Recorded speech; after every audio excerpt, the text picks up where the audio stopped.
आदिवासी अंचल रे कमल बंटन कले सांबादिक और समाजसेवी दामसा।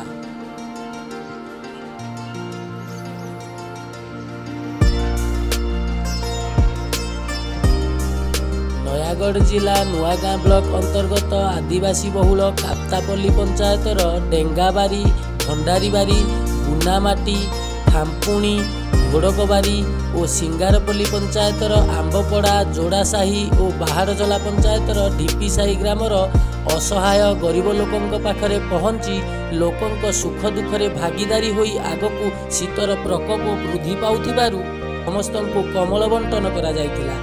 एथिरे नयागढ़ जिला तथा राज्यर विशिष्ट समाजसेवी दाम साहर सहायतार नयागढ़ जिलार विशिष्ट सांबादिक तथा आक्टर श्रीधर प्रधान, संतोष भाई, सना भाई सहित काप्तापल्ली पंचायतर फरेस्टर अलिभा बराल, सांबादिक निरंजन साहू, प्रदीप कुमार साहू, प्रमोद कुमार नायक उपस्थित रही कमल बंटन में सहयोग करथिले।